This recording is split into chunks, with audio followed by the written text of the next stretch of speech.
The following feature presentation is part of the Skywalking Network. This is what you can look forward to on this Tarkin-tastic episode 504 of Skywalking Through Neverland. I said, wow, out loud in an empty room. All boils down to Darth Vader's rain helmet. Chewie solves this problem by hurling Berl at the generator. I'm hurling something. I don't know if it's Berl. He's split in half. Oh. He's Hockaleg. She's breaking the fourth wall like she's Wade Wilson. Yeah, she really is. She's looking right at you. Fra-chow! And Ba-boom! Flash. Are you ready? Welcome to Neverland. Here we go. A long time ago, in a galaxy far, far away. To all who come to this happy place, welcome. Disneyland is your land. When I first made Star Wars, everybody in Hollywood said, well, this is a movie Disney should have made. You're more than just fans. You're family. Best day ever! Secrets loud. It's about family, and that's what's so powerful about it. Hey. When you use a bird to write with, it's called tweeting. When we visit the world of Disney, we never grow old. It's a Peter Pan, Never land that keeps us young in heart. This is Jedi Master Obi-Wan Kenobi, and you are skywalking through Neverland. I have a good feeling about this. Hey, Skywalkers! Classic Marvel Star Wars comics is back, and it's a good thing, too, because when we last left off, there was a conspiracy within the Empire to take down Darth Vader. Were they successful? We're going to find out soon enough. But until then, we want to welcome everyone back to Skywalking Through Neverland. I am Richard Woloski, but now everyone please say hello to my giddy wife, Sarah, who is all giddy because she's going to go see Hugh Jackman. Oh my gosh! Bucket list item. Check! The opening night of Hollywood Bowl, Hugh Jackman is the headliner. He's going to be singing songs from The Music Man, from all kinds of different musicals that he's been in. I am so excited. The Wolverine is going to serenade us. She's been on a high all morning long. I'm so excited. Okay. Skywalkers, we are your enthusiastic, can you tell? Your enthusiastic podcast destination for the many decades of your Star Wars, Disney, Marvel, musical, and pop culture fandom. So imagine a big Wookiee hug from us and a little sprinkle of pixie dust for our family of Skywalkers. We are live on the Skywalking Through Neverland YouTube channel right now, and it is really helpful to watch this episode either live or after we air it, because we are going to be talking about classic Marvel Star Wars comics where we show you the panels as we go live. Now, Richard, every week we see where we are with our YouTube channel subscribers. So how many do we have this week? Did we go up? We went up a lot once again. We are now at 9,277 YouTube subscribers. So did that go up like 17? Oh my gosh. Since last time. And like we've been saying, we want to get to 10,000 by Comic-Con in July. And you Skywalkers are making it happen. Thank you so much. I think we're going to make it. We're going to make it. I think so. Now, we also climbed on Instagram about 11 subscribers. We have about 55 subscribers. So we want to get to 5,000 over there. Oh, no problem. Yeah. Now, in this episode, Classic Marvel Star Wars Comics returns. We will break down issue number 52 to Take the Tarkin from 1981. And we will be joined by Spencer Jawitz from the Virtual Cantina Network on Facebook. In this issue, our heroes infiltrate the Empire's new battle station. Will history repeat itself where they destroy the station? Or will Darth Vader stop them this time? That is, if he survives the plot from within the Empire's ranks to kill him. We shall soon find out. Oh, you're excited about Hugh Jackman? I'm excited to see if Darth Vader lives. Now, we are being sponsored by Small World Vacations, and they are a diamond-level Disney vacation planner travel agency and can book your trip to a Disney park around the world, a Disney cruise, or the Universal Studios theme parks like the new Epic Universe coming to Orlando, Florida this May. It can be an and/or. It can be the whole thing, a kit and caboodle, every park, and a cruise ship. They're going to take care of you. And best of all, this service is free of charge. So head over there to smallworldvacations.com for a no-obligation price quote and tell them Skywalking Through Neverland sent you, and then you can hurl a Berl. What does that mean? You'll understand what it means later, I think. Exactly. We are recording this episode from Long Beach, California on February 25th, 2025. So, Richard, what happened today in Star Wars history? Well, do you recall back in the day when you had to wait years before your favorite movies would be released on videotape? 2, 3, sometimes 4 years? Well, that's what happened on February the 25th, 1986, when Return of the Jedi was released on VHS and Betamax for the King's Ransom of $79.99. Holy buckets! Yeah, so almost 3 years after the release of Jedi in May of 83. See, kids are very spoiled these days when movies are streamed like 2-3 weeks later. Yeah. Oh my gosh. We had to wait years. Now, this is the first time a film was released worldwide on videotape to reduce piracy. Oh. Now, raise your hand if you had this on videotape before it was released officially. What? I did. A friend of mine offered it to me, and I couldn't resist. It was a very bad version. Okay. So it didn't stop me from getting the copy when it came out, and my mom and dad went down to the video store and got me this tape, and I was so happy. Wow. Oh, wow. That's a huge price. $80.86? They got me The Empire Strikes Back and Return of the Jedi. That's $160. Oh that's in 1986 money. Is that like $500 in 1986 money? That's a lot of money. Damn. I know. Wow. Now, this was the last big push for Star Wars. There was Star Tours, and in 87, then in 86, we had Return of the Jedi on videotape. So this was it for Star Wars for quite some time. And I recall doing my own market research to see how popular Star Wars was back in 86 when I would call around to video stores and say, hey, do you have any copies of Return of the Jedi left? And they go, no, we're all out. Okay, check that off the list. And every video store I would go down, they said they had 1 or 2 copies. I'd get like really depressed. Oh, no. It's like, oh, how could you have 1 or 2 copies? It should be all sold out. Yes, exactly. Oh, that's so cute. Oh, my goodness. And this videotape did include one special feature.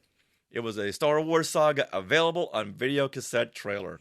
Oh, I hate when it's just a trailer. Mm-hmm. Those are stupid special features. It was a specially made special feature where a trailer for all the Star Wars films. Stupid. Yeah, I like behind the scenes stuff. Come on. Yeah, this is back in 86. So I posted this on Facebook. We got a lot of comments. Ooh. James Gildersleeve said we had the taped off HBO version. I'm pretty sure that's the version I ended up watching when I was a kid. Julie Gildersleeve says $79.99 sounds like a reasonable price. It was. Michael Coates says a day one purchase, of course. I lucked out by having a friend who worked at a video store and was able to purchase Jedi at $65. Wow, $15 off. Yeah. The wholesale and employee discount price. Wow. Back then, that was a lot of money. Mm-hmm. Tom Dab says, shh, I dubbed my copy in 86. Is the statute of limitations over? I hope so for you. You know what? It's going to be over tomorrow, so expect a knock at your door before midnight. Nice. All right, well, let's go further back in time and break down classic Marvel Star Wars comics, issue number 52 from 1981.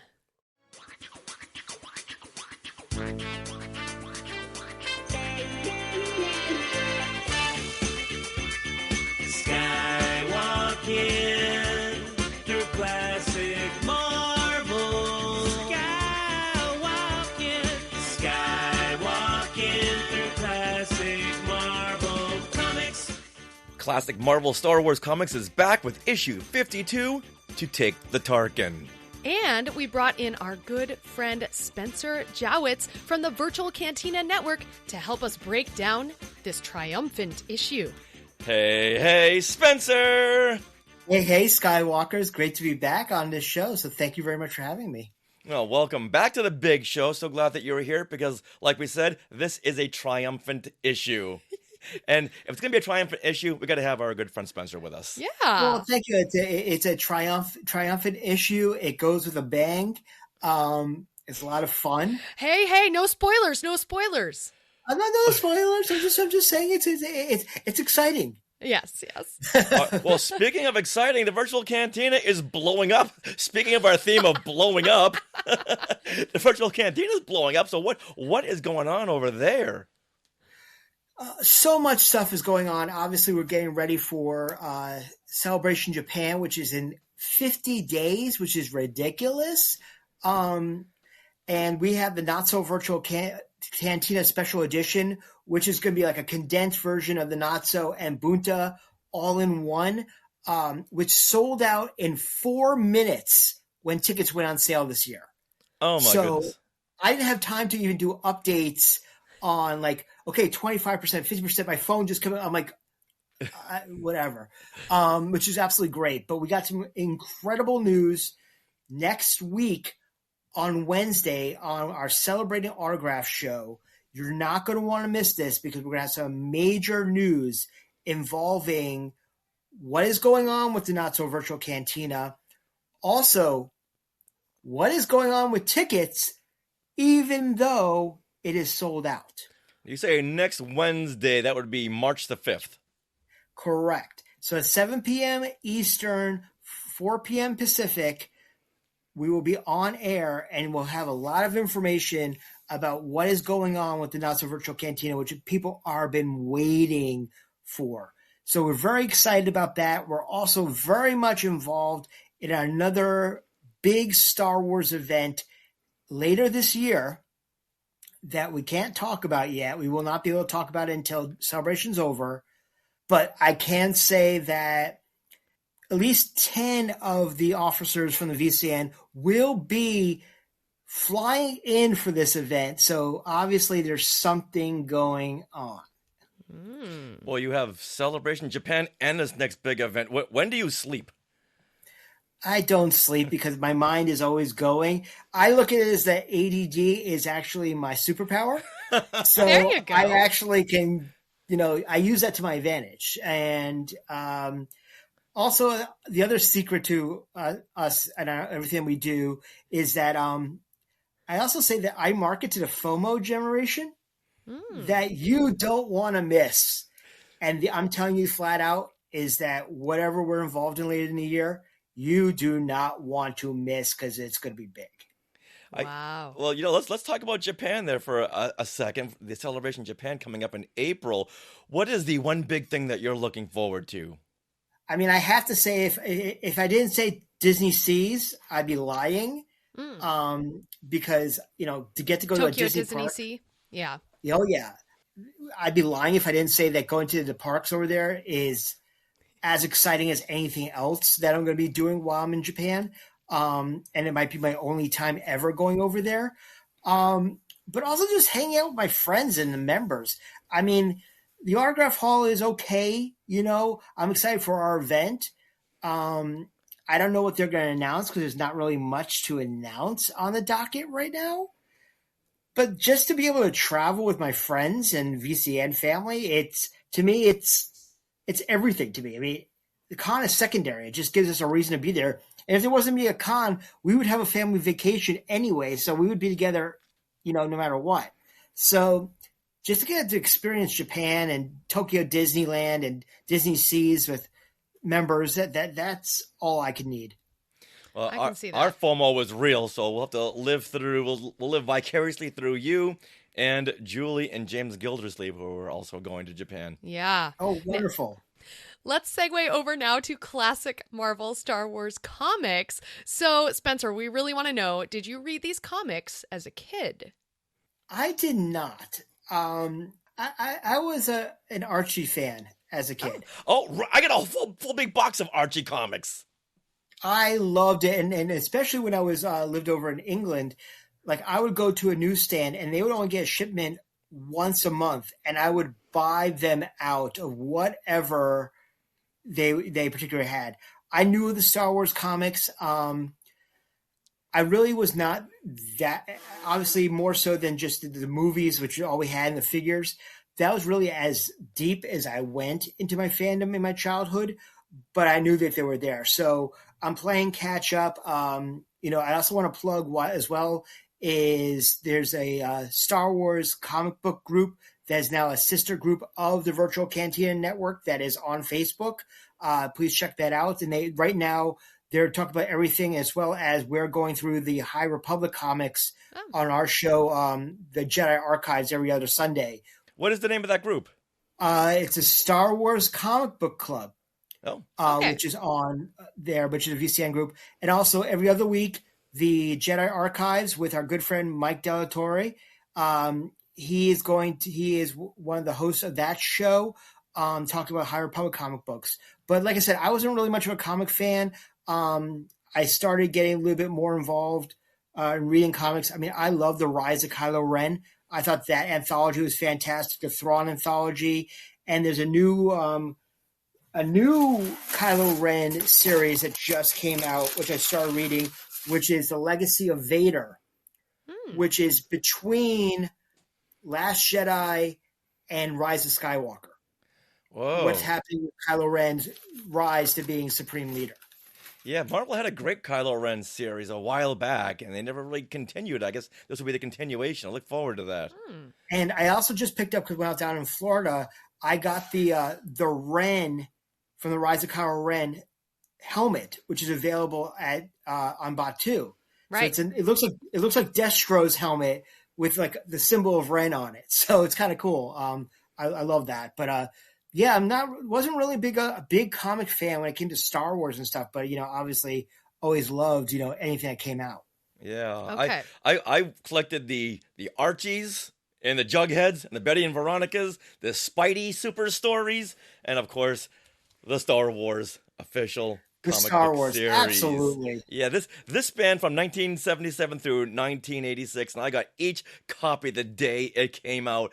And I doing this series, this classic Marvel Star Wars comic series, I love to share the memories of reading these vintage comics as a kid, or looking at the artwork like I did for the first 90 issues. Right. And as we go through them, I love making the connections between the comics and the films and the TV shows, the novels and the video games, because I think each comic, there's another inspiration for a character or situation that pops up later on, and we love making those connections. Yeah, and so I have never read these comics, like you, Spencer. I've never read these comics as a kid. I'm reading them for the very first time, so I'll share my 21st century response to these comics, which is often perhaps a little comical. And also, I love looking at the artwork, and I have some very artistic thoughts about what they create. Did you see how similar we are? We both like looking at artwork. The only difference is you like to read as well. Yes, when I was a kid, I would just pick up any novel I could and just read it. That was me. I think I'm on the last chapter of Splinter of the Mind's Eye. I'm sure you are. I'm almost done. Came out in 1978, but I'm almost done. All right. As a reminder, the last classic Marvel Star Wars comics that we did was issue 51, Resurrection of Evil. And this sets up the payoff that we'll see in To Take the Tarkin. So this is the summary of that previous issue.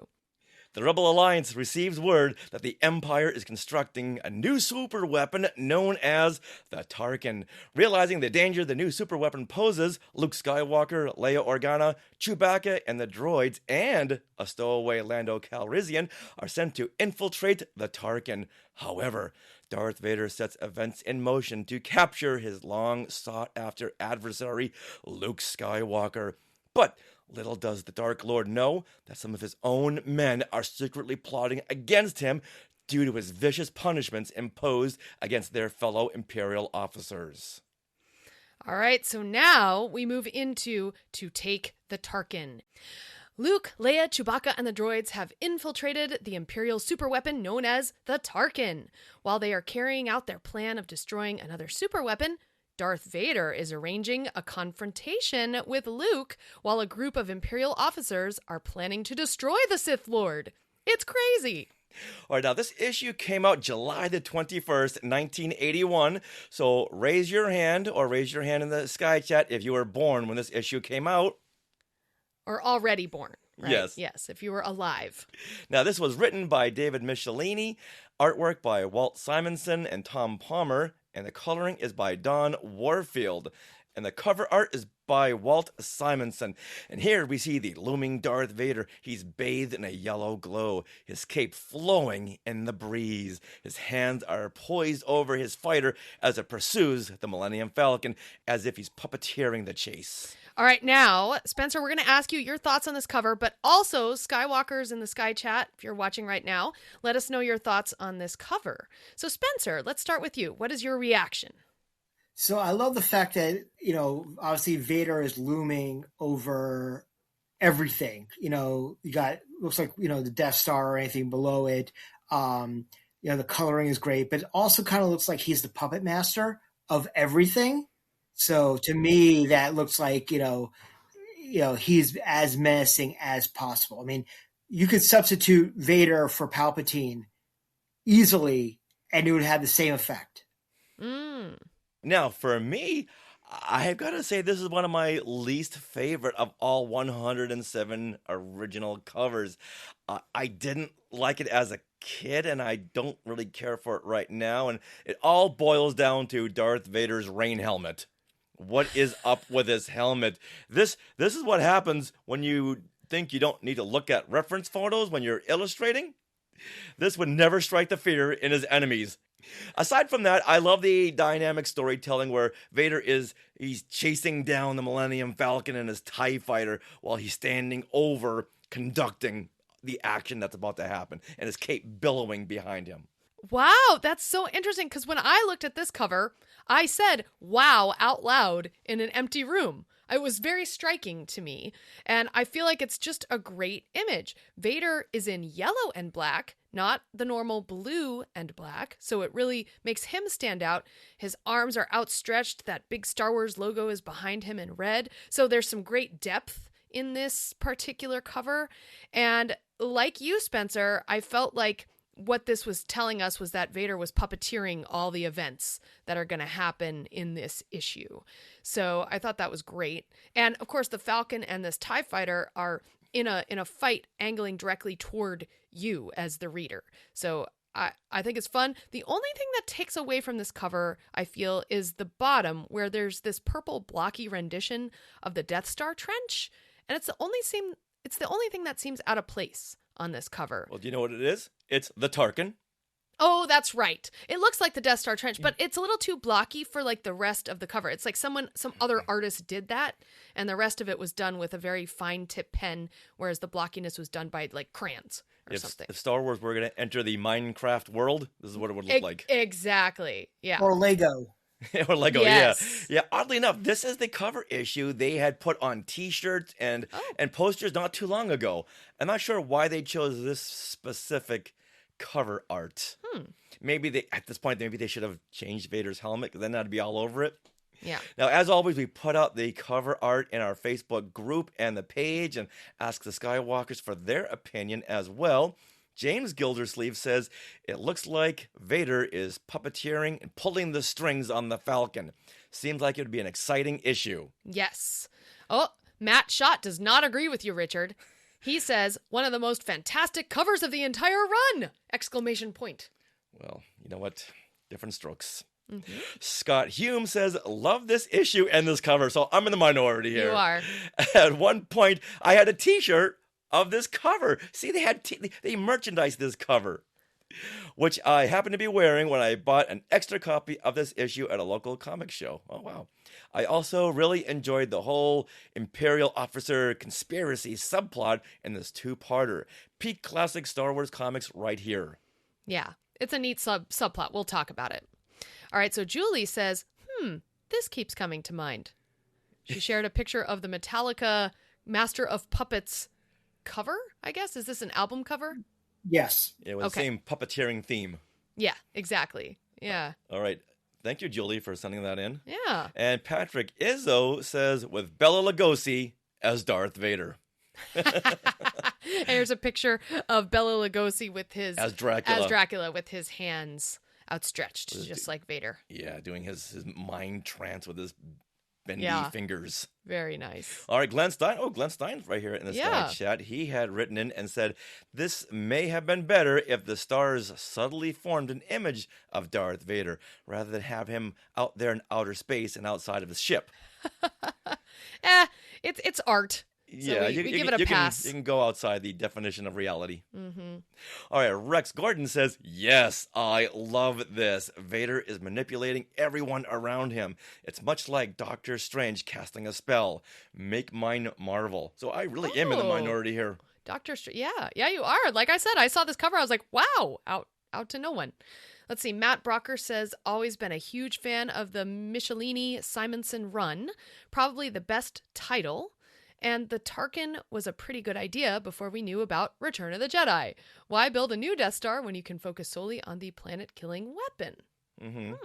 Sharingan Ismati says, gives me the feels that Freddie Mercury is on Vader's shoulders and superimposed with the title. Now, does anyone remember what she's talking about?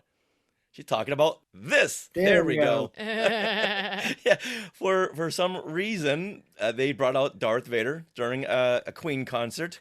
And here, Freddie Mercury was wearing the Flash Gordon shirt. Oh, so okay. I guess that all tied into Star Wars. because they did the Flash Gordon music. Yeah. Okay, interesting. Flash.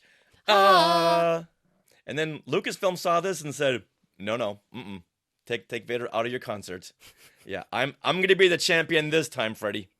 So, wow. Someone's gonna cosplay as this. You know those Halloween costumes where it looks like you're being carried by a Martian or something. Yes. Someone needs to do that. That would be so. There needs to be a whole category of very deep cut Star Wars cosplayers. Wow. Oh my goodness, who is gonna answer this call? That's amazing. I call Jeff Caffrey. Okay, Jeff. All right, Jeff. This is it. Yep. Right there. All right. It's out there now. Oh, okay. And Maria is saying this is a fantastic issue. And Glenn is confirming that Queen did do the music for Flash. Gordon. All right, now let's get into this story to Take the Tarkin. And this issue is one of the rare times that it doesn't open with a splash page. Yeah, it opens with this.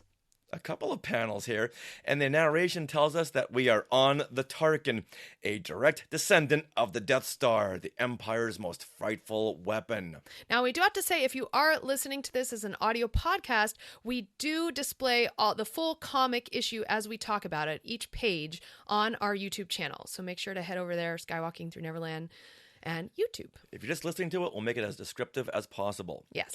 Now, this new space station hovers above the planet Hockaleg.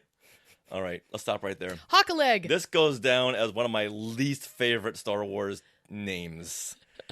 It's funny. No, it's not. It doesn't belong in Star Wars. It belongs in a museum, not in Star Wars. Hockaleg, come on. Wait, it could be worse. It could be Stu John. I like Stu John, the name that George Lucas gave the home planet to Obi-Wan during Celebration when he was doing that Q&A with Jon Stewart. Yep. Okay, I like Stu John much better than Hockaleg. That's something you do when you want to get something out of your mouth. Now, this new station could spell doom for the Rebel Alliance. Unless Vader shows up in his rain helmet, then it's like, okay, no, Vader, we're good. You're not gonna spell doom for us wearing that helmet. However, our heroes are disguised as a work crew intending to destroy the station from within. But now, these rebels can't help but wonder if they were more foolhardy than fearless in accepting this deadly mission. Okay, now we get to the splash page with the title, To Take the Tarkin. So this is such a great splash page, and it's a double-size splash page, which takes up 2 pages of the comic book, so the Tarkin just looks massive in the foreground. We only see one piece of this ship. You don't even see the whole ship on this giant page. And as the narration suggests, the Star Destroyers surrounding it look like insects compared to their charge. The background is a black star field with a planet and a really bright white sun with yellow and orange rays that are shooting out of it that gives the scene some movement. I think without that sun, it wouldn't be as dynamic a picture. What do you guys think? Oh, very much so. It's like a big explosion in the background. It adds some lighting effect to it too. So yeah, some it does. Yeah, that's right. There's a little yellow on the ship because of the sun right there. Now we also get a panel at the bottom right introducing each of our stars. Just like they would do like on a TV show or something. Or the Star Wars Holiday Special. There you go. Yeah, I really like that way that each of those characters get their own panel, and the writers are telling you about each of them and how they're feeling at the time. Look at that. Oh, it's so cute. Look at 3PO. He's in 2. He is. He's split in half. He's Hockaleg. Oh my goodness. But look at R2 and Chewie. They've never looked so good. Yeah, that's true. Yeah, R2 looks fantastic. He's got his own little. But I think if this was like the holiday special, Luke's like tinge of his face is a little too light. Yeah. You could add a little bit of orange into it. He needs more makeup. Someone makeup. All right, now, suddenly the gang are halted by stormtroopers from proceeding without work papers. As Luke fumbles with an excuse, the trooper's scanning device picks up an energy reading from a proton grenade and tells the grubber to raise his hands. I love this page. This was my favorite page out of the entire comic. One is, first off, you had I saw Hans Gruber, but I thought it said Hans Gruber. I'm like, oh, great Die Hard reference, right? Fantastic right there. That's what I originally thought. But then the papers, I thought of, one, the scene in Last Crusade when he asks Salah for papers. Yes. From there, but also no ticket. Right. Yeah, I thought of that too, the no ticket scene. No ticket, yep. Yeah, see, they are way ahead of themselves here. 6 yeah. years before Die Hard. That's, wow, goodness. Now, as always, Princess Leia saves the day and says, I've got your papers right here. And pulls out her blaster and shoots the troopers with a Fradach. So Spencer, Sarah will also be doing the sound effects. And you're going to think, Rich, do you have Ben Burt in the studio? No, it is really Sarah. Oh, come on. It's almost like the Adam West Batman, the pow and the boom, and the Fradach. Yeah, and taking note from the last comic issue where the sound effects kind of made part of the artwork. They're doing that same thing here. Mm-hmm. The Fradach is like really huge in the middle of this shooting that Leia is doing. Yeah. If Sarah's doing that, I can't wait to one of the ones that come later in this episode because it's going to be fantastic. You know what? Challenge accepted, Sarah. Okay. You gotta notch it up. She's already at the Ben Burt level. Okay. Now, the plan has been fast-tracked as Luke tells them to get to work and meet back at the escape pods if we're still alive. Leia retorts with, Luke, sometimes you make me miss Han Solo's boneheaded optimism. Now, hold on for a second. Yeah. Okay. I feel like this makes no sense because it's Luke who is the optimistic one. If anything, Han is like the cynical one. I got a bad feeling about this. I have a really bad feeling about this. I got a bad feeling about this. So how is that optimistic, Leia? I don't know. Okay. Now, like you, Spencer, the art really caught me, but some of this, like 3PO and Chewie, they look great, but the Stormtrooper's helmet, especially the eyes, are really messed up. They're too close together. Like they've made the eye sockets too close together, and no one can do Leia's face right. Let's just do it. Yeah, every once in a while. But speaking of cosplayers from earlier, I would love to see someone from the 501st do a classic Marvel Stormtrooper. Because he's got the blue shading. I would love to see that. That would be neat. I know, wouldn't it? We saw a Vader that was the concept art. That was the Ralph McQuarrie concept art, and yes. I loved that so much. So yeah, it would be really cool to see that kind of a stormtrooper. Yeah. Nice. All right. Meanwhile, Imperial Colonel Nord reports to Vader that there's been a disturbance resulting in 2 casualties. And Vader suspected something like this ever since he felt Skywalker's presence on board. Vader confirms that he wants all personnel removed from the main power reactor since he knows that's where they are going, and he will see to them personally. Ooh. And I love this close-up of Vader's eyes. Yes! You know he means business. This is amazing. I love this choice to make that one word its own panel because Vader was in the middle of a sentence. Indeed, Colonel. I shall see to the security of this section, ... personally. Personally. And those eyes are really focus. Yeah. Oh yeah. They want the reader to know that he ain't messing around here. Yeah, I feel like the artist here really studied Vader's helmet and reflections in the eyes, and he was able to translate that into the comic. It's beautiful. Now, Colonel Nord. Oh, unfortunately, there is no Fatum Fast Fact for Colonel Nord. Oh no, that means he's not anywhere. No, it doesn't come after this. Yeah, Fatum Fast Facts. That's when we do a little research into these characters or planets to see if they show up anywhere else. Spoiler alert: he doesn't show up anywhere else. Spencer, have you ever heard of Colonel Nord beyond this comic? No, this is new names, but I also found that in this episode in particular that Vader's too nice. Oh, but wait. But wait. I know. Oh, that's okay. Yeah. Another spoiler. Yeah. But you know what? Vader will be Vader. That's true. Now, Colonel Nord then makes his way down to the secret meeting room where he and the other officers have been planning the death of Darth Vader. Can I say I love this storyline, just like some of our Skywalkers. I think it makes perfect sense. All these Imperial officers are like working, doing their work, and every so often they'll see Vader choke out some higher up and he'll die, and someone's got to clean that mess up. He's got a zero strike policy. Exactly. And so they've finally decided to band together and do something about it. Perfect. It kind of reminds me of General Hux. He's like, I don't care if you win. I just need Kylo Ren to lose. Yeah, definitely. Now, the officers know that since Vader is so concerned with the rebel warrior who snuck on board, that this could be their only chance at taking out that Dark Lord, who have been killing their officer friends left and right. Now, meanwhile on Hockaleg. It does sound like you're like hawking a loogie. Yes, it does. Meanwhile on Hockaleg. Yeah, it's bad. Hiding in the Millennium Falcon on Hockaleg is Lando Calrissian. A stowaway. What? Yeah, he's stowing away to show the rebel leaders that Lando Calrissian isn't the self-serving Gundark they think he is. I do a horrible Lando. That was Lando? He was left out of this mission because they thought that Lando couldn't be trusted because they saw The Empire Strikes Back. They know he can't be trusted. So Lando's internal monologuing is stopped when he suddenly hears Imperial stormtroopers outside. All right, now, either Lando has very good hearing or those troopers are very loud.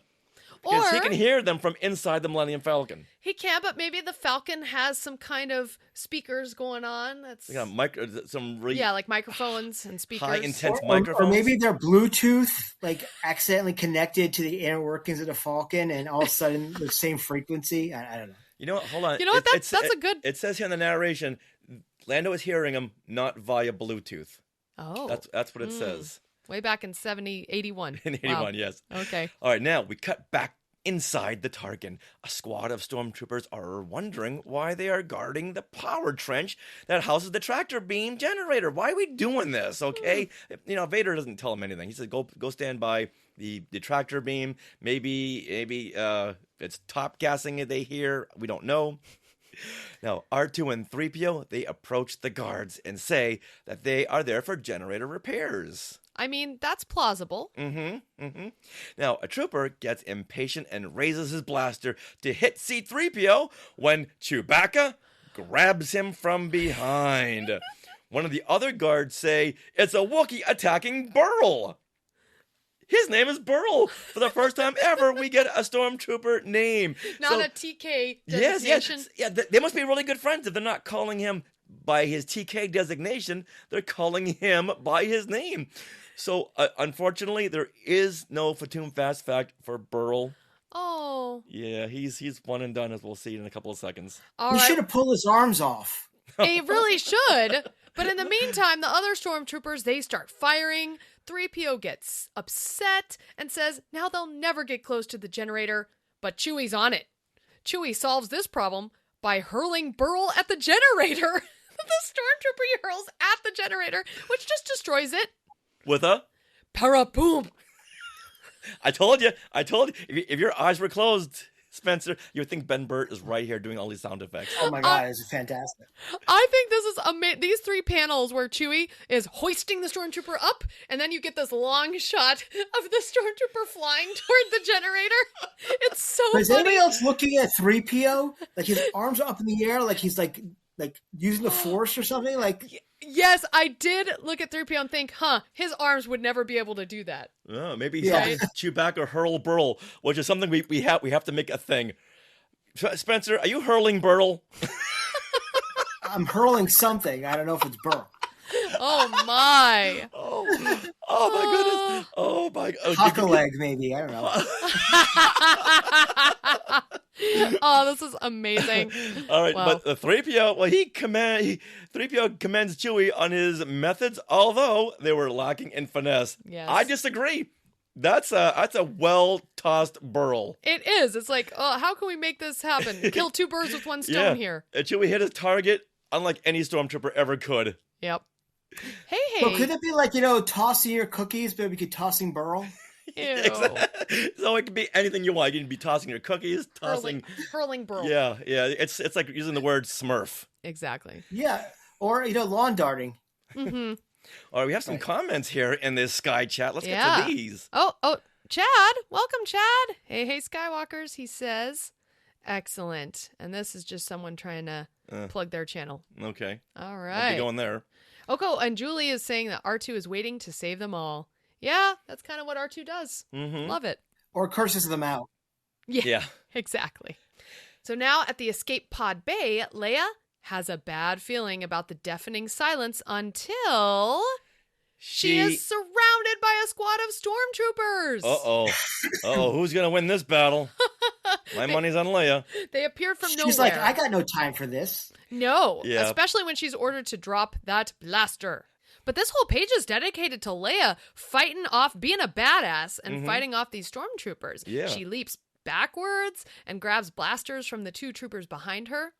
Well, I guess I should, but you never said not to grab yours. Wait, what?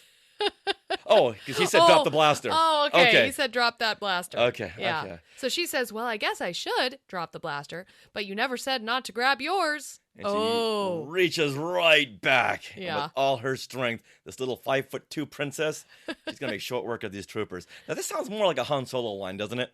Yeah, like, I don't think Leia's not quippy. She just gets Yeah. S done. Mm-hmm. Yeah. Mm-hmm. Now, I do have to say, I really love the top panel here of Leia in the middle in this publicity pose with the blaster at the ready. She's surrounded by the troopers, and it's one of those that you could really frame as artwork on your wall. Mm-hmm. I think it's nice. Even though it's 4 against 1, you know who's going to win this fight.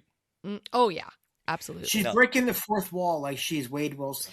Yeah, she really is. She's looking right at you, the reader. Now, the blasters go off, killing 2 guards with a... Oh, Fram! And a... For 2! In their confusion, Leia blasts the remaining guards. She runs away as she hears more troopers coming. Now, the infiltrating rebels have to scratch their primary escape plan. Mm-hmm. Somewhere else on the Tarkin, Luke walks along a corridor and wonders why they are all so deserted. Luke, think back to Cloud City. What happened there? This might be a trap. Yeah, definitely. And he wonders why he hasn't met with any of the resistance he'd expected. Well, speaking of Marvel being way ahead of themselves, he's looking for the resistance. Oh, that won't be a thing until the New Republic, Luke. But hey, Marvel, we give you all the credit and the... Wait, oh, that's a different kind of resistance that they're talking about. Okay, all right, my bad. All right, just like on Cloud City, Darth Vader awaits. And we cut to Colonel Nord, who watches Vader's position on the monitors. This is so funny. And they give like his little diagram of Vader down at one end of the hallway, like a bird's eye view. Yeah, it's like and one I of think those Luke is in this side hallway. Roadrunner, Wile E. Coyote kind of overhead maps. Yeah, it's cute. He's exactly where he wants him to be, right in front of the airlock. However, there's someone else there. And Colonel Nord says, sorry, whoever you are. As his finger reaches. For that red button. Yes. Luke, stop. Did you just hear the suspenseful music in the background? Like, dun, dun. Bum, bum, bum. Yeah. Bum, bum, bum. Yeah, exactly. You hear those John Williams timpanis. Yeah. Now Luke stops in his tracks as he feels a presence. a dangerous presence from around the corner. Vader awaits in the shadows. And I love the eyes. Look at the Vader. You can see his like eyeballs in the lens. Oh, cool. His inner monologue fantasizes about Luke joining him. And with sweat dripping down the face of Colonel Nord, he utters, "Die, you sorcerous slug!" But hold on, I don't want to break this intense moment, but do you think Marvel meant to say sorceress like in wizard? Because here it's sorceress like someone who is a good source of information. Look at the word. Look at the spelling on this. Yeah, SOURC. But if you remember the line from A New Hope, don't threaten us with your sorcerer's ways, Lord Vader. Oh, yeah, yes, but it's not spelled like that. That's spelled like wizard. This is spelled like Vader's a good source of information, a good source on dieting tips. He's a good source. Okay. Actually, well, no, that's spelled wrong. Yeah, I think they just spelled it wrong. I think they meant they meant to say sorceress, yes. Right. They added a U and they should have taken it out. But it took me out of that moment. I'm taking the readers and viewers out of this moment. I'm so sorry. I'm sorry. But guess what? This last panel on this page, Richard, he's going to push a big red button. Colonel Nord gets to do my job and is pressing a big red button. And what happens? Suddenly, behind Vader, the airlock door swings open. The Dark Lord must have sensed it and grabs on tight as the atmosphere in the corridor shrieks blindly past. Now the erupting winds are so strong that they pull the proton grenade from Luke's hands and it bumps Vader in his dome. Oops. No, I feel bad if someone trips and I laugh, or someone gets bumped in the head and I laugh, but that's just a funny panel. It really is pretty funny. It's like the top of his dome and it bonk. Actually, is there a sound effect? There's no sound effect. Okay. Oh, well, you know what? You provide one right now. Bonk. Very true. Get your Sharpie out. Yeah, exactly. Now, Vader hangs on tight outside of the Tarkin as the wind blows violently past him. Lucky for Luke, the strength of his bionic hand helps him grab onto a bar and keeps him from being blown away. He is then able to crawl into an open freight lift. Vader also has a bionic hand, actually two of them, and the dark side of the Force, and he pulls himself back inside the ship. Though I love the representation of wind on this whole page. It's waving, and it's this light blue and light purple going past all the panels, and you can clearly see the movement. Oh, it's a lot of chaotic motion. Yes. But I love this bottom panel where you see Vader's hands pulling himself back into the ship while the winds are blowing the opposite direction. Mm-hmm. And you just see his gloved hands. I love that frame. Yeah. You think this was the influence of Carrie Poppins? From The Last Jedi? Yeah. Oh. We see Princess Leia out in the debris. Oh, yes. Got it. Oh, that's funny. All right. Now, will Vader go after Luke or Colonel Nord? We'll find out after this commercial break. Mm-hmm. We'll return after these messages. Now, this Marvel Hostess crossover ad is titled The Hulk versus the Fumi Goonies. All right, so here, Sarah, you do the narration and you'll play the part of the little girl. Okay. All right, Spencer, do you want to take the part of Goonies 2 and 3 and the Hulk? Sure. And I'll be Bruce Banner and Goonie number 1.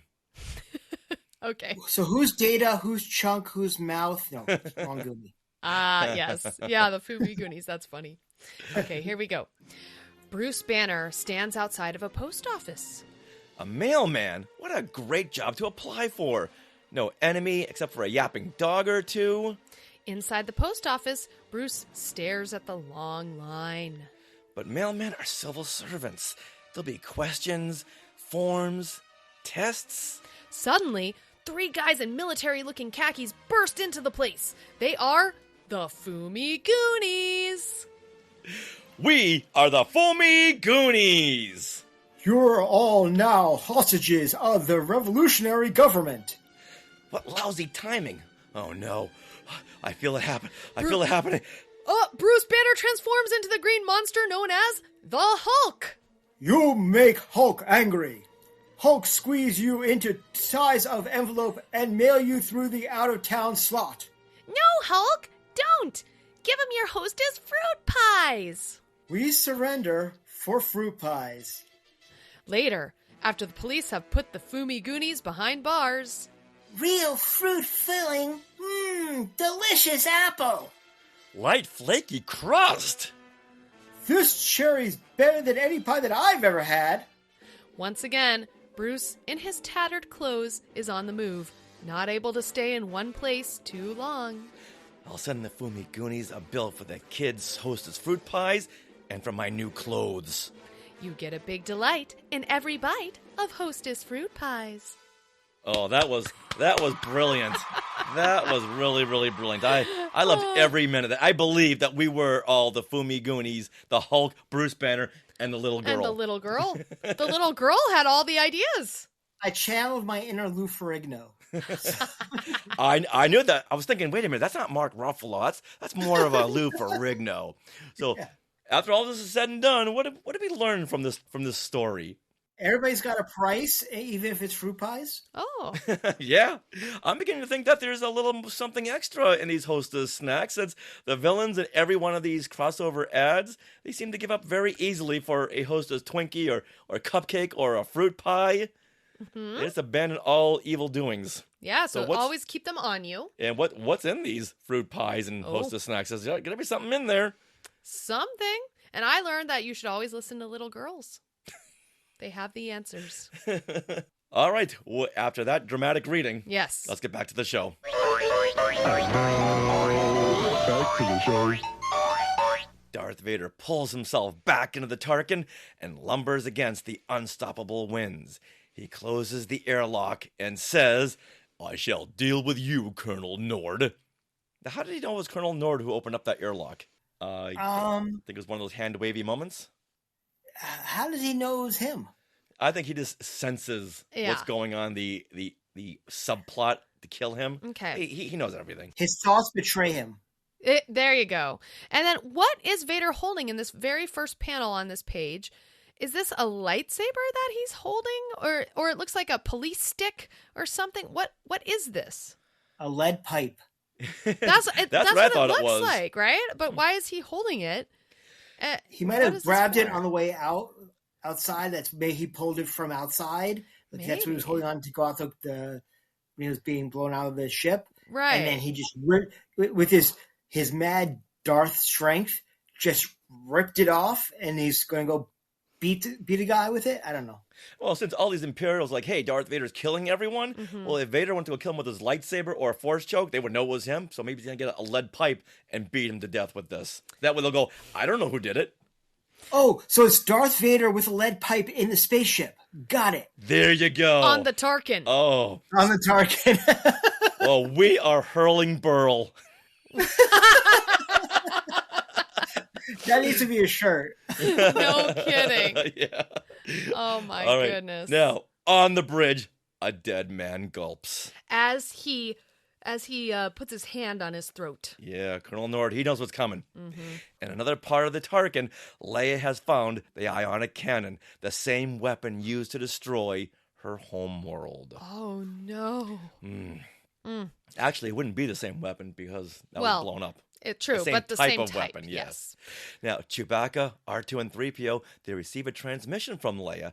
3PO tells her that they were successful in their mission, but Leia tells him that they have an alternate plan and for everyone to regroup at the aft docking bay as soon as possible. And they meet her there, but now, where is Luke? Okay, before we leave this panel, Leia actually looks pretty good here in the bottom left panel. That's Carrie Fisher. That's her eyes, definitely. Her nose is a bit too long, but the rest of it is Carrie Fisher. Mm-hmm. It's a really good job. So I have to give props where props are due. All right. Now, Luke reaches out and says it may take him a little while to get there since he's fighting off half of Tarkin's guard squad. Uh-oh. R2 saves the day by plugging into the station's central computer, telling it that there is a fire on the level where Luke is fighting the stormtroopers. The doors around the troopers slam shut, cutting them off from Luke, and begin spraying a downpour of flame-retardant foam. And the stormtroopers look like they're taking a bath in foam. Well, pretty much they are. It's so cute. Aw. Now, back at the Millennium Falcon, Lando comes down the boarding ramp to greet the troopers. He plays it very smoothly, as Lando should. Of course. And he asks, hey, what can he do for the Empire's finest? And they tell him to stand aside while they search the ship that resembles the one they are looking for. Uh-oh. And Lando says, all right, gents, you got me. Guess I'd better turn over my contraband. 2 kilos of Ganarian narco spice. Uh-oh. Guess what? What? There's no Fatum Fast Fact for a Ganarian narco spice. Oh. Is it, once again, But isn't that when they talk about contraband, that Stormtrooper's like, rock on! Yeah, he's doing that whole heavy metal thing. The devil horns. Oh, that's so funny. Or hello in sign language. Yeah, that's true. Now, Lando hands over the pink bag to the trooper and says that this could make a man very rich for life, if you know what I mean. Wink, wink. Well, he knows what he means, and he takes the bag and says that this ship doesn't look like the one they're looking for at all. No, it looks nothing like it. So he takes his troopers and he leaves, so they can be bought off. Now, Lando knows he has to take off soon because since the bag he gave the troopers is filled with slime yeast from the Falcon's provisions. Slime yeast? What is that? I want to know what that is, because speaking as someone who likes to cook and bake, what is slime yeast? What's it used for? What can I make with it? Although it doesn't sound that great. This needs to be a new dish at Galaxy's Edge. Yeah, new cookbook. Yes, slime yeast from the Falcon's provisions. Maybe it's like tasty weed from the Matrix. I don't know. Huh. I don't think I'll want this. Now, back on the Tarkin, Luke meets up with Leia. Either that or is it Owen Wilson? Maybe Owen Wilson just joined the rebellion? 'Cause look at that frame. That is not Luke. Mm-hmm. Yeah, he's no longer part of the TVA. That's right. All right, now Leia tells him that they need a ship to get away, and Luke has an idea and throws something in the middle of the docking bay. What's going on here? The Imperials think it's a thermocharge and begin to scatter. One guy says, "Holy Jaff, that thing's gonna blow. Get out of my way." Holy Jaff. All right, now J-A-F. Now, once again, I keep having... I hate to have to keep saying this, but there's no Fatum Fast Fact for Jaff. What? But I did find something in my research that Holy Jaff was a deity worshipped on the planet Hockaleg. Oh. So this is the one and done for Holy Jaff, but it does go a little beyond that. Okay, it's a deity. I think there should be a holiday where we all pray to Jaff. To Jaff. Just so we can say Holy Jaff. Holy Jaff. Let's say Holy Jaff on Life Day. How about that? Holy Jaff. Are you going to hurl a Berl? I don't know, but I might hock a leg. Okay, well, after Luke, Leia, and the droids blast away on a stolen shuttle, a trooper sees that the thermocharge is just 2 comm links tied together. He mutters, I hate when this happens to me. This is so funny. Someone writing this comic has a sense of humor because earlier Luke said, I hope no one realizes this is 2 comm links tied together. And then later on this panel, this stormtrooper's like, this is just 2 comm links tied together. I'm waiting for someone to say, I can't believe it's not butter. Oh, yeah. Why did Luke throw a stick of butter at me? Yeah, exactly. Now, Vader sees the stolen shuttle escape and orders 2 TIE fighters to pursue. No more, no less. I just want 2. Okay, now I have a big question. A big question here. Do TIE fighters, when you're a TIE pilot, do you have like designated hours to just sit in TIE cockpits and wait to be dispatched? Like, how does this work? Because it seems like those TIE fighters, bam, bam, are gone, like launching in an instant. I think it all depends on the situation and what you're watching or seeing. But I've always wondered that. Sometimes they're in there waiting, and yeah, maybe that they're on the clock. So get in the cockpit, right? Bring your iPhone, make yourself useful, do something. I feel like that would be interesting, and all of a sudden you're like just chilling out, and all of a sudden, whoa, whoosh, being launched into the launch tube. Like, whoa, I guess I'm fighting now. I don't know. Just work with the moment. I'm curious about this. So I think some of them are there. It all depends on what base you're in. Maybe if they have very little troopers, then no. But they have a lot of troopers. All right. So you guys, everything else is covered. Get in the cockpit and just sit there. Yeah. Now Luke tries to outmaneuver the fighters and reaches out to Chewbacca. I know, Chewie, we're sitting ducks out here, but what can I... Wait a minute. There's another confirmation that ducks are canon. Yay! That's so cute. We read about them in the Star Wars novelization. We heard about them in Phantom Menace. Mm-hmm. And I know we picked out a couple of other times when ducks have Yeah, been they've used canon. them in the comics. Absolutely. Yeah, oh yeah. Just then, one of the TIE fighters blasts the shuttle's engines. Suddenly, both TIE fighters explode in a... Fra-chow! And a... Pa-boom! That's right. The Falcon? But how? Lando Calrissian, folks, at your service. Just hold steady and I'll bring you in. Okay, this just turned into A New Hope. Yeah, it sure did. Now, also, how did Lando know it was them in this ship? Isn't that ship Imperial? It's an Imperial shuttle, yes. Yeah. Okay, I mean... Hand wavy. Hand wavy, yep. yeah. You know, I like the design of it. Looks very much, something like, like a Doug Chang-esque. No. Right now, Doug Chang is going, what did Spencer just say? I like the roundness of it. The ship. It's something different. It is, yeah. It's very... Not really what you'd expect an Imperial ship to look like. Imperial ships have like a lot of angles on it, and it's very flushed. And I think like the first time we saw like more like round stuff was like on Naboo. Yes. With their ships, and also maybe on Coruscant. Yeah, and like on Naboo where Padme's ship is all chrome, this is chrome. Mm-hmm. Imperials have got that dark gray metal. That's true. Right.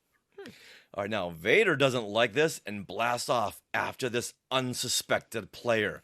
He fires at the Falcon and damages the rear shields. Oh, no. Luke has a plan to get Vader off of their tail and dumps the Falcon's water out into space. The water quickly forms into ice chunks. Vader is impressed. Most impressed by this tactic. What does he say, Richard? Well done, young Skywalker. I feel like he's awfully calm for losing Luke again. Like, if you think, this was after Empire Strikes Back, where he lost Luke on Cloud City, and, son, father, son, Yeah, but look at this tactic. He's very impressed. He's very... He's impressed. He's very impressed, yeah. Well, he should have either said, well played, young Skywalker, or touche. Oh, okay, Julie coming in with, it was a proud dad moment. Yes. Well, Luke, you dump all this ice out there. You know what? Bravo, Luke. Bravo. Yeah, okay. He's very impressed by this. I can buy that. I like that. So it's like, you know what? I'll let you live another day because you dumped ice out at me. I like that. Well, I didn't see that one coming in the Force. No. All right, Vader's ship collides with a block of ice with a... Crush! Iceberg, get ahead. That's what we're looking for. Nice. On board the Tarkin, Colonel Nord orders the gunner to prime the ionic blaster to destroy the rebels once and for all. He says in his inner thoughts, and if a certain Sith Lord gets in the way, well, such are the fortunes of war. Oh. And the narration reads, helplessly, the Star Warriors watch their screens as a too short distance away, primary ignition is completed. The Empire's new superweapon of destruction is about to fire, bringing our heroes to an end. So at this point, there might not be a Return of the Jedi. No. What's going to happen? It's firing up, and the Tarkin suddenly blows up in a huge splash page. With no Ben Burt sound effects to go along with it. Yes, so the narration is saying the Empire's new weapon of destruction is about to fire, bringing our heroes to an end, and ... you turn the page, dies. Oh, whoa. Moment of silence. Yeah, now this page is just the huge explosion of the Tarkin. It's like yellow and purple and orange, and it's just kind of raining down onto the planets behind it in space. On which planet? Hockaleg. They had it coming. If you look very carefully to the left, you'll see a little Colonel Nord going, Vader! But as we know, Vader is out on his TIE fighter just like in A New Hope, so he didn't explode. No, everyone is baffled until Leia lets them in on what she did. That's right. She says, I remember the schematics R2 brought us of the original Death Star, and so I was able to switch a couple of wires to reverse the polarity modes of the cannon's fire controls, so that when it was activated, the cannon, in essence, shot itself. Just like the way Carrie Fisher would have read it. Right? And they're all like, oh, you. Freeze frame. But first, Lando says that well, what if we hadn't gotten out of the Tarkin in time and they fired the cannon while they were still on board? She's like, meh. Yeah. There's other heroes out there. Well, she does say, then I wouldn't be able to thank you for disobeying orders and pulling our fat out of the fire, would I? Wait, what? I don't. Pulling what? our fat out of... What about Princess Leia is fat? Well, pulling out, I don't know. Pulling out, it was weird. Yeah. Okay. We'll erase this from our Marvel Unlimited subscription. But of course, Lando comes in with a princess. It was my pleasure. Now, I thought this was going to go in a whole different direction. Which way? I don't know. When she says, "Well, read that previous line." Then I wouldn't be able to thank you for disobeying orders and pulling our fat out of the fire, would I? Yeah, I thought that was going to go in a whole different direction. That sounds like a. So I'll meet you back at my room at 0800. Okay, I didn't get that at all, but very nice. So that cape room that Han and I did, where the cape room. Yeah, I'll meet you in the cape room in 0600. Yeah. But he just says, "Princess, it was my pleasure." With that, the rebels smile, returning to their controls, heading the Millennium Falcon outward to the stars and to adventure. Okay, now we never got a resolution on whether Vader survived with his ship so close to the Tarkin when it blew, but we just don't get that one shot like they do in A New Hope where he's like, ooh, spinning around and comes out of his spin. Yeah, if only there was a Star Wars Episode 6 to tell us if Vader lived or not. Yeah. Well, it could be like almost like that scene from Robot Chicken where Vader calls Papa Palpatine and he's spinning around for weeks. Like, you smell like leather wrapped in burnt bacon. And like, what the hell is aluminum falcon?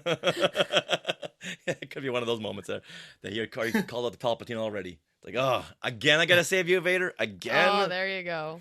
All right, so this is the end, but we get a tease for the next issue. Last Gift from Alderaan. Ooh, I always like when they reference Alderaan. Before you see Return of the Jedi, you can read this story that came out in 2012 from the Star Wars Insider Special Edition. So Ryder Wyndham had written this short story that takes place right after this issue. Oh. So then you'll know what happens to Darth Vader because it's called Vader Adrift. Oh, well, that's perfect. So in this story, Darth Vader has survived the destruction of the experimental battle station, the Tarkin. Now adrift in his TIE fighter, Vader is rescued by a veteran of the Clone Wars, a clone trooper who once served under the command of Anakin Skywalker. Oh, we gotta find now this. we gotta do that issue now. Yeah, we do do. it next. And if it's not Cody, yeah. Oh my gosh, that would be neat. That would be awesome. All right, so after we've gone through this issue, Spencer, what are your thoughts on this story? This is so hokey. It's awesome. I mean, it doesn't add anything whatsoever to canon, which is completely fine. And just fun, it's just like cool. This is just Star Wars comic books. It doesn't really amount to anything if you were thinking of the broad scope, but just enjoying something on this level is a lot of fun. All right, Sarah, now you hurl Berl. Well, I really liked the twist at the end with the Tarkin blowing up. Leia brought out some scientific what is that called when Star Trek? It's like they have to write in the Star Trek speak, the scientific speak. So whatever that's called. The scientific consultant? Yeah. It's like a scientific consultant wrote it and Leia had to read it. So that was funny. But it was something I wasn't expecting. And it turned out great in this comic. You turn the page and boom, there was the explosion and it was Leia all along. I liked it a lot. There's a new Disney Plus series. Yes! It was Leia all along. Dun, dun, dun. And I killed the Tarkin too.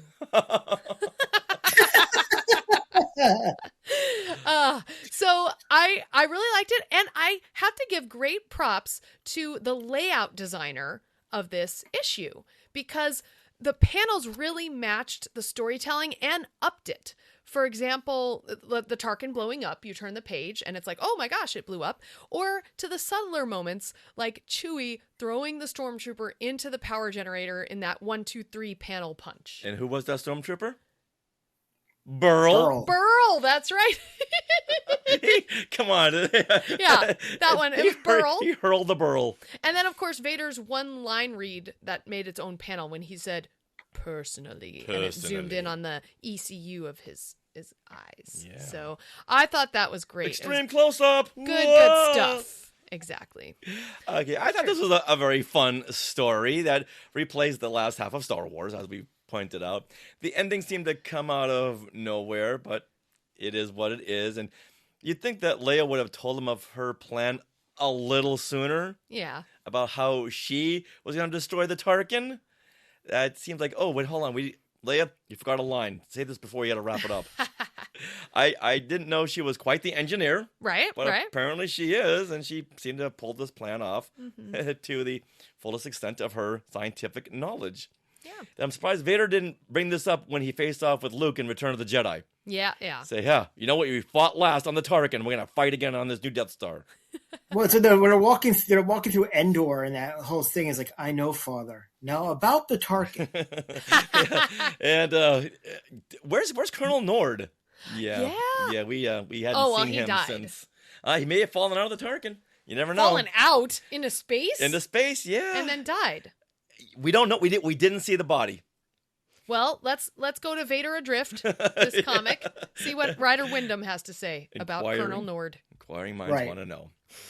All right, so Spencer, let's go on with our favorites and some non-favorites. What is your favorite panel from this issue? I would probably say that as far as panels concerned, the shot of Leia, breaking the fourth wall with the gun, like. Yes, that's a good one. Okay, now for me, I'm gonna go with page 11, and that is the proton grenade that bumps Vader in the head. that is just too funny. My favorite but now we need that on a T-shirt. See who gets it. That'd be cute. I also gotta say this other panel of him whipping in the wind in a long shot. I'd love to see that on film. And then the next panel after that, I get 3. Okay, I'm so sorry. There's my top 3 favorites where Vader's pulling himself back in the Tarkin, and you just see his hands reach in, very reminiscent of the Universal monsters. Well, you only see their hands reaching around the corner, or Darth Plagueis in the Acolyte. You only see his hand. Right. Love that. Fine, Richard.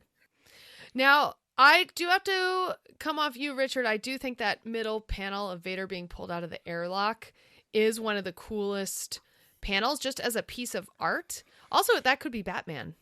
Oh yeah. You don't know. Whipping in the wind. Right. But like you, I'm going to cheat and I'll pick one more. And it's the splash page of the Tarkin exploding with that one word, dies, in a big bubble of, what would that be called? Like... It's like a speech bubble. Speech bubble where they're yelling because they have an exclamation point and it's all jagged. Yeah, the jagged speech bubble. Very nice. All right, so Spencer, what is your favorite line of dialogue or narration from this issue? Oh, then I'm gonna go back to the Hans Gruber from the beginning when I thought that line was great because, like I said, I had to go back several times. Like, oh, Hans Gruber. Oh, okay, cool. Nice. That's funny. Whatever makes you think of Die Hard works out. I'm gonna go with "Die, you sorceress slug," because Vader is very resourceful. So you know what? He's not wrong. I like that. All right, you? I'm gonna go with page 15, that bottom middle panel where that stormtrooper is like, "Hey, this thermocharge is just 2 comlinks tied together," and then in smaller little words, "I hate when this happens to me." That is funny. And once again, there's a stormtrooper who is in the two-tone white and the light blue. Come on, 501st cosplayers, we've got to see this. It's beautiful. Now, I wonder, if you're getting upset with Google and you want to delete it, would you say die you sourceless slug? I mean, it would work there. It's a source of something. Yes, very much so. Yeah. Very nice. Die, you wiki slug. Just like Wikipedia. Yeah. Got it. All right, so, Spencer, what is your most non-Star Wars moment? Your most favorite non-Star Wars moment from this issue? Non-Star Wars moment from this issue? Yeah, because something like that doesn't go in Star Wars. Well, should we go first? Maybe give him an idea. Yeah, why don't you go first? Yeah. Okay, Richard, what's yours? All right, I'm gonna go with page 15 with the holy Jaff. That thing's gonna blow. Get out of my way. Holy Jaff. Holy Jaff. Yeah. Maybe Holy Emperor, Holy Palpatine, something in universe, but unless they were gonna take this somewhere else, but they never do. Because of Dank Farrik. Yeah, they're trying to make that a thing. Yeah, or Carabast. Oh, that'd be great. There you go. I like that one. I like that. I know, but Marvel would have been way ahead of them time if they had done it. Now, for me, I actually do not have a non-Star Wars moment because, if anything, this issue reminded me too much of any Star Wars moments. It was like pulling from Empire, pulling from Star Wars. Yeah, but what about Vader being bumped in the head? You know what? I'm going to change my answer. Okay, to being the bumped. To Vader being bumped in the head. Now, if they had a little tiny word bubble that went, ow. Bump. Yeah. That would be funny. I would probably say, having one of the Imperial officers having the chutzpah to actually try to push Vader out of a side door, like, would he really have the gumption to do that? Well, they're thinking, hey, he's been killing all these other officers. Either we kill him or he's going to kill us. Right. So I can see it building up to that. Yeah. That makes sense, though, Spencer. Good pull. All right. Now, unfortunately, there are no star words in this issue where readers write in and either yell at Marvel for doing something wrong or praise them for things they're doing right. How sad. Yeah. So we can't bring up any of those or their addresses. Yeah, that's the Marvel Twitter back in 1981. All right, so Spencer, before we wrap things up, give us another plug for Virtual Cantina and where you're going to be in the not-too-distant future. So the Virtual Cantina will obviously be at Celebration Japan in the next couple of weeks with the Not-So-Virtual Cantina Special Edition.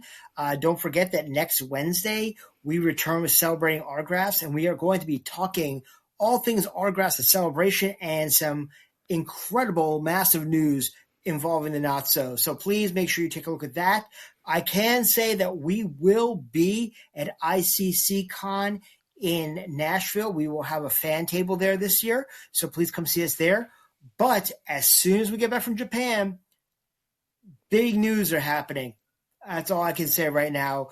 We're very excited about what's going on later this summer, and looking forward to seeing all of our friends and VCN family members joining us for that. So that's really what's going on right now. A lot of exciting things going on, a lot of changes behind the scenes as well.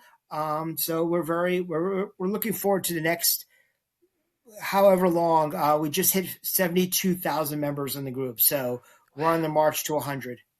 Awesome. That's amazing. Well, we hope to meet up with you and the gang at one of these events in the near future. It's been too long. Absolutely. Been too long. It's last summer. Absolutely. Oh, yeah, that's right. I got to make it happen. Wow. All right, now to take us out of this segment, I got to say, let's all hurl Berl. Forp. And maybe we all Hockaleg. Holy Jaff. Can't top that. Nice. Holy Jaff, Batman.